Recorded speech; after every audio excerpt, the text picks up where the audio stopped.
I am fortunate and unfortunate to get emails and communication from so many different people. And sometimes it's just absolutely eye-opening and painful. I got this email. What can be done for an amazing, sweet, smart, and caring 21-year-old girl recovering from anorexia, depression, suicidal, and she's living in a certain city. Her parents left her and moved to a different country 4 years ago, and they don't accept her since they know that she's not observant. She wears pants. She's not allowed to talk, especially to her younger siblings. When she was admitted to a psych ward for anorexia, they told her that she should stay there and not come home. I know her because she stayed with me when her parents left until COVID for about a year. She was still in the middle of her anorexia. I drove her to appointments, visited her in many residential care facilities, brought her teddy bears, etc. Is there anybody in her parents' country that you know of that can talk to the parents? She wants to go home for Pesach. Once you're TP trained, this is so painful. What did she do to deserve this? What does a neshama do to be told, we don't want you? We also know why she's not from. We know that 85% of anorexia is sexual abuse. We know that depression, we put it all together, most likely we know her story. But she should be told in the name of Hashem? That's not what the Chavetz Chaim said. That's not what the Vilna Gaon said. That's not what the Baal Shem Tov said. That's not what the Lubavitcher Rebbe said. That's not what any Gadol said. That's not what the Chazon Ish said. Where do people get this insanity from? Insanity. These are the kids who commit suicide. 4 years, she's alone in this world, and this person who knows her says, lovely girl. I call them puppies. If you saw this girl, I'm telling you, she should come here to group, auction her off. We would all say, sure, we'd love to have a kid like this. Yummy, delicious kid. She's not a terrorist. She's not a Nazi. To be told not to come home because you can't zustel and conform to our things and you should be left like a dog to deal with your pain, it's unconscionable. And to do it because of religion, that's not our religion. It's a different religion. It's mamish like communism, and it really comes from the Arabs. Kill the infidel. You don't subscribe to behave the way and to believe the way I think, kill the infidel. It's actually much worse. She would rather be killed than to be alive, and they killed her parents. She's Yisayma b'chaya av. She's Yisayma.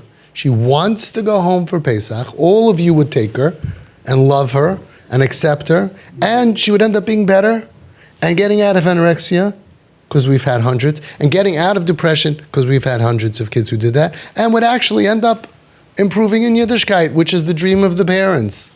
So they hurt their own kid for the reason that they don't like. I once told a guy, he threw his kid out of the house, said, Averis bother you so much?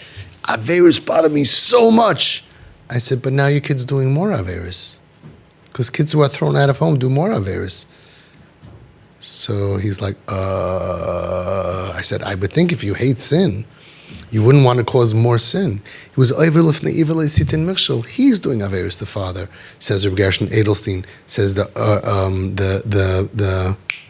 don't go here unless you want to be on there, go behind, says the Peliyayitz, says so many different tzaddikim. You're Aver Lifnei Iver. I thought you hate sin so much. So they go ahead and they cause more sin. I said, he says, yeah, but I don't have to see it. I said, when you go to sleep at night and you close your eyes, you don't see your son?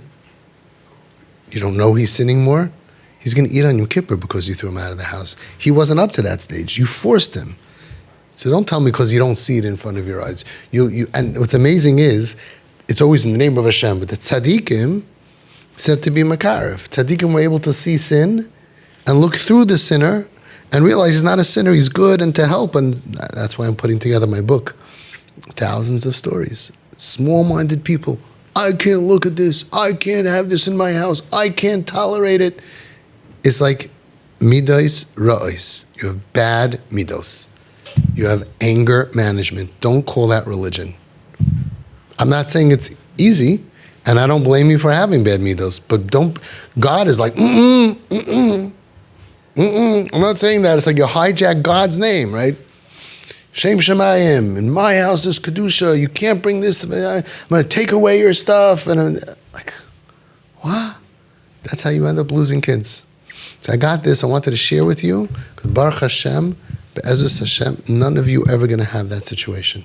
We have one or two in the beginning, we've had along the past also. She's going to give you guys CHIZUK because she had a son for 2 years who refused to talk to her, and now he's best friends with everyone in the family. We don't have that. And anybody who's not shutting down because of past bad behavior is fully embraced by us, fully embraced. And most of our kids, I would say 99%, are living at home, all wanted at home. This kid is in hell. Why? What did this kid do? Did she ever stab somebody? She can't behave. And besides for the fact that it's the wrong medicine for ruchnius, the wrong way to deal with the ruchnius, besides for that, it's ignorance of trauma. It's ignorance of the behavior. It's the wrong diagnosis. Look at the Averis and realize, can't dress, anorexia, depression, hello, trauma. Hashem should have mercy on her and on her parents and her family, because I guarantee you they love their kid as much as you love your kids. They don't want to do this. They don't know.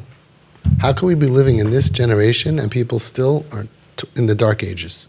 Still don't know. Every day losing new families, and when you tell them, oh, twisted parenting, that's extreme, unconditional love is crazy, it's goyish, and they don't know what the Baal Shem Tov said and the Chazon Ish said, and they never have to go through this journey at the expense of their child to be miserable and broken until they come to the recognition that maybe I was wrong, maybe tough love isn't so good. Who invented tough love? Where does it come from? Show me one makar. Painful. So I want to share this not just to give you all pain. I want to give you chizuk that you don't have that.